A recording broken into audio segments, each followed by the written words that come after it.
Welcome back to the Archive Network. Aurelius here, with Malik, curators of the Lineage archive. We left house of Genghis Khan, Borjigin, last time by the time Genghis Khan died in 1227, the Borjigin ruled from the Yellow River to the Aral Sea. Today we pick up where we left off. The morning the blue banner rose above the vast Mongolian steppe marked a moment of profound change. Few could have foreseen the tempest that would soon sweep across continents. The Borjigin, once the hunted, were now poised to become the hunters. They were ready to grasp their fate with both hands. As they rallied under that striking banner, we could almost feel the ground tremble beneath them. This is the moment when empires are forged, when history shifts forever. But let's not gloss over the human cost of this transformation. The Borjigin might have become an empire, but they were built on bloodshed and loss. Those who fell, Tatars, Merkits, Naimans, weren't just obstacles. They were real people with families, dreams, and a stake in this land. Genghis Khan's rise meant devastation for many, shattering lives and communities. We need to remember the faces behind the names, the stories that got lost in the march of history. True, but we must consider the military innovation at play here. Genghis Khan didn't just shatter the tribal order. He demanded unwavering loyalty to his grand vision. He reorganized his forces into these efficient decimal units. This wasn't just a change. It created an army driven by merit, not by birthright. It allowed for a more flexible and capable force. This transformation would ultimately fuel his relentless conquests across vast territories, redefining the very nature of warfare. You talk about merit, but have you considered the heavy weight of betrayal? Those old rivalries weren't just crushed. They were completely obliterated. Genghis Khan did absorb conquered warriors, but think about the cost. Loyalty forged in fear is a delicate thing. It breeds resentment and sows the seeds for future conflict.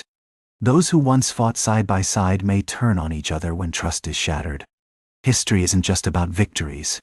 It's about the people left in the wake of those choices. Yet, his strategies were effective. Each conquest served as a recruitment drive, swelling his ranks with eager followers. The Borjigin wielded marriage as a weapon, skillfully forging alliances that bound distant peoples to their cause.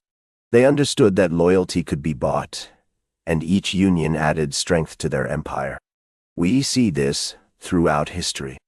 Empires grow by weaving a tapestry of relationships, drawing in diverse groups under a single banner, all while expanding their influence. But those marriages were not just alliances. They were tools of control, creating deep divisions and divided loyalties. The Borjigin's web stretched far and wide, but in doing so, it planted seeds of mistrust. Many people found themselves caught between allegiances, unsure of where they truly belonged. It's heartbreaking to think of individuals torn apart by these complexities, families divided and friendships strained. This human cost is something we can't ignore in our understanding of history. You're not wrong about the tensions. But let's remember, the Mongols adapted quickly to their surroundings. When they turned their eyes to China, they encountered the formidable Jin dynasty. Ziga engines became essential tools for their conquests. Genghis Khan was quick to embrace new expertise, learning the intricate art of breaching fortified cities. He didn't just lead an army. He transformed it into a powerful force that could challenge the might of established empires. This adaptability was key to their success. But that adaptation came at a price. The Mongols weren't just conquerors. They were learning to impose order across vast territories. This wasn't merely about military might. It was cultural assimilation at a deep level. Local officials were absorbed into the system, but what about their people? Families were uprooted, traditions lost. The Mongol Empire became a crossroads, yes, but it was also a melting pot of forced change, where the lives of countless individuals were reshaped, often against their will. The empire was truly an amalgamation of cultures, a tapestry woven from diverse threads. Yet, what set it apart was its innovative governance. The Borjigin implemented the Yam postal relay, a remarkable system that stitched the vast territories together.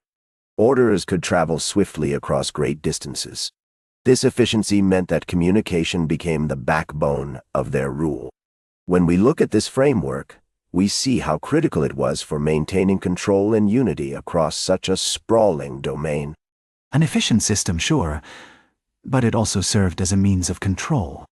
The yam relay became a tool for constant surveillance. With census takers cataloging every individual in the conquered territories, the Borjigin made sure that no one could move freely. This wasn't just about governance. It was a way to solidify their power and stifle any voices of dissent. It's essential to remember the human cost behind these strategies, the families who lived under the weight of such scrutiny. All true, but it also created a sense of unity among the various factions. The Kurultai bound the empire's leaders together, ensuring they made decisions vital for maintaining cohesion. Yet, underneath that facade of unity lay the seeds of rivalry. Ambition simmered just below the surface. The question of succession was always looming. Each leader eyed the throne, waiting for the right moment to strike. This tension was baked into the core of our governance. And that's where the real danger lay. Genghis Khan's sons were given vast realms to govern, but those territories weren't just rewards. They were also divisions that could easily lead to rivalry. Each son had their own ambitions, and that could threaten the delicate unity of the empire. The Borjigin family might have conquered incredible lands, but with that power came a family dynamic that was often on the edge of conflict. It's a reminder that even greatness can sow seeds of discord. By the time Genghis Khan passed away in 1227, the Borjigin dynasty stretched from the Yellow River all the way to the Aral Sea. The court sparkled with treasures gathered from every corner of this vast realm, but beneath that glitter was a palpable tension. The family came together, caught between mourning their leader and plotting their next strategic move. An empire stood on the brink of transformation, with ambition simmering just below the surface. That's where we leave it this time. House of Genghis Khan, Borjigin, continues. The story isn't finished yet.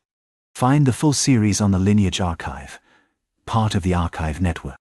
We'll be back with the next chapter.